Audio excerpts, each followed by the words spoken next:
Magandang araw mga kaibigan. Ito, update sa ginaganap ngayon na flood control hearing sa Kamara. Post ni Optic Politics. Hinarangan ni Congressman Garin at Abante ang pagpapatawag kay Congressman Saldico as resource person. Bakit? Bakit? Kaya ito, pinag-away-awayan nila ito kanina eh. Nagkasagutan sila kaya nasuspend ang hearing. Nang dahil sa dalawang gustong patawag ng ibang kongresista. Ito yung mga walang itinatago.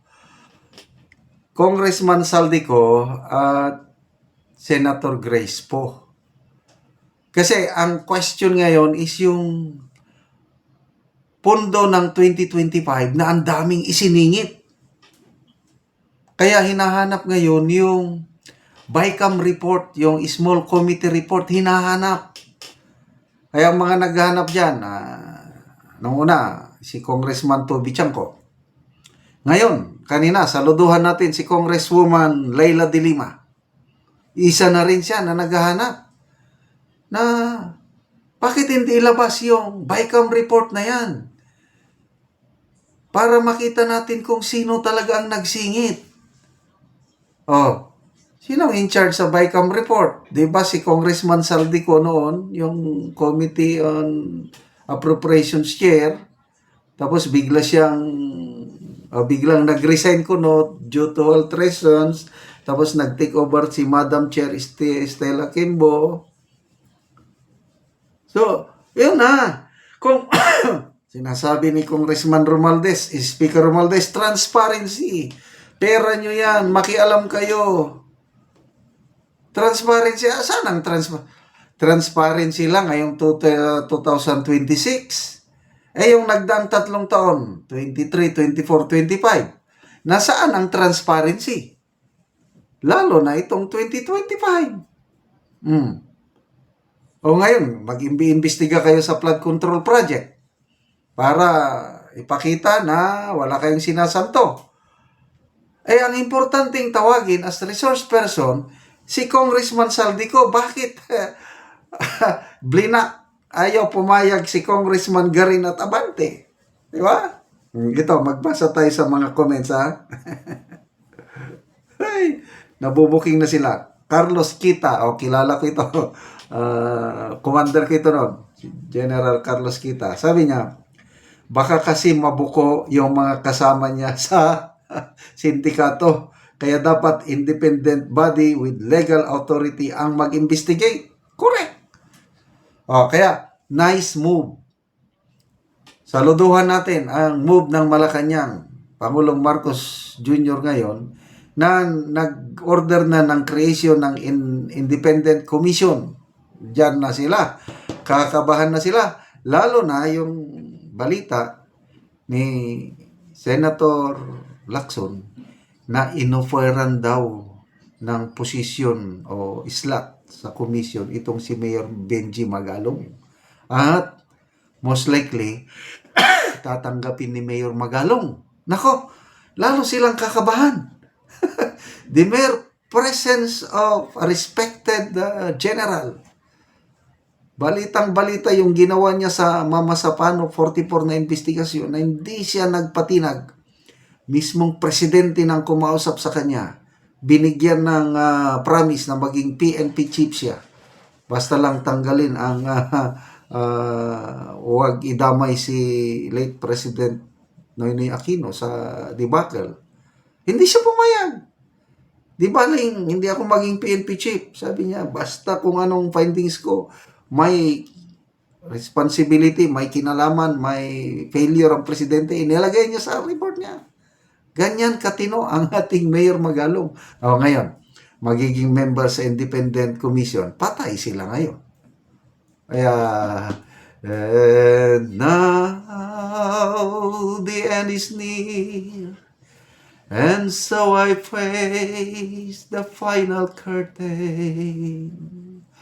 My friend, I'll state it clear. Napakanta tuloy tayo. Oh. Reggie Cagayanan, beware of the wolf in sheep's clothing.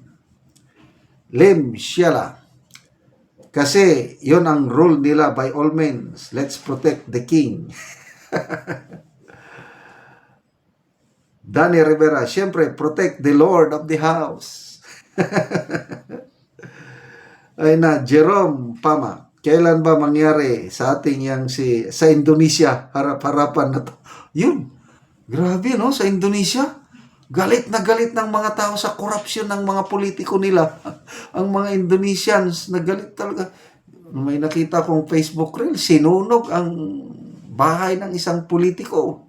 Tapos yung sakinan ng politiko na dumaan doon sa mga nagrarally, talagang may pinalo na basag ang salamin. Ganun po ang nangyari sa Indonesia dahil problema din nila mga corrupt na politiko nila doon.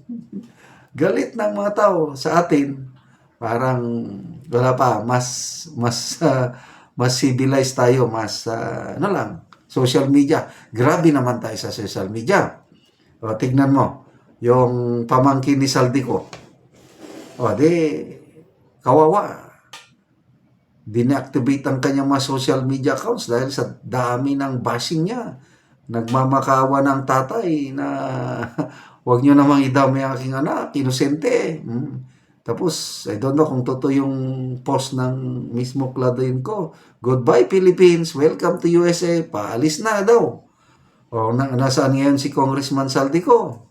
Di mahagilap. Ano pa yung bali-balita lang ito, I'm not sure kung totoo. Congressman Dong Gonzales. Contractor din pala yung mga kamag-anak. Malis na rin. Ang gaba, dili magsaba. Yan ang sinabi ni VP Sara noon pa. Bago siya nag-resign as DepEd Secretary, ano sabi niya? Dalawa lang ang kumukontrol ng budget sa Pilipinas, Saldico and Romualdez. Ito na. There will always be a day of reckoning.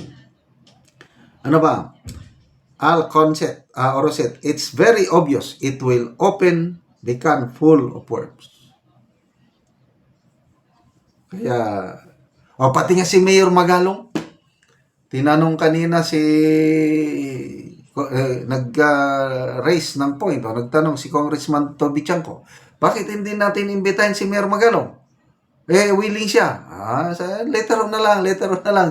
Wala, nasupalpal si Congressman Abante. Ayaw niyang imbitahin. I don't know kung imbitahin ba nila dahil takot sila na mag-present si Mayor Magalong sa kanila doon. Okay, salamat mga kaibigan sa inyong pagsubaybay sa ating channel. Nakakatulong kayo ng malaki sa tribong Talandig ng Bukidnon dahil ang income natin sa channel ito, pantulong sa tribo. Namimigay tayo ng mga yero at pako para makapagpatayo sila ng mas maayos na tirahan. Panoorin niyo ang video na ito.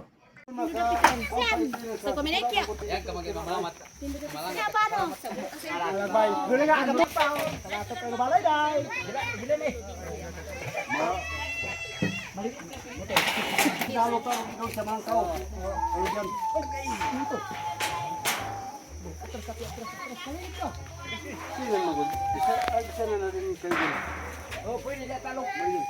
Pero mapag-ilisan, amano ito sila. Di ba? Iasap ka gamay. Wala na lang. Motor ko nabidyoan ano yun.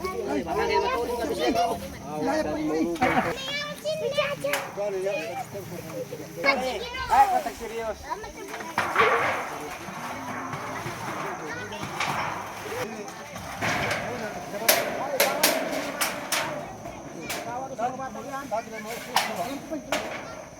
Bet, yan na. Tatuloy yung sila.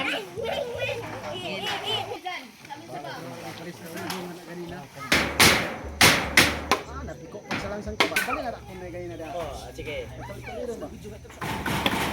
Ayan.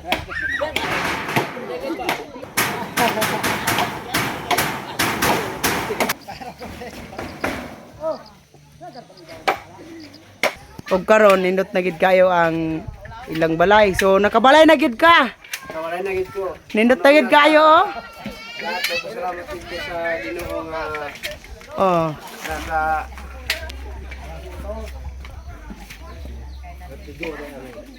Salamat sa Ginoo nga og sa nag-sponsor ani nga og nangatan sa video nga nakabalay na gid ko.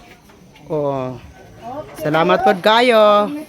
Salamat. Salamat.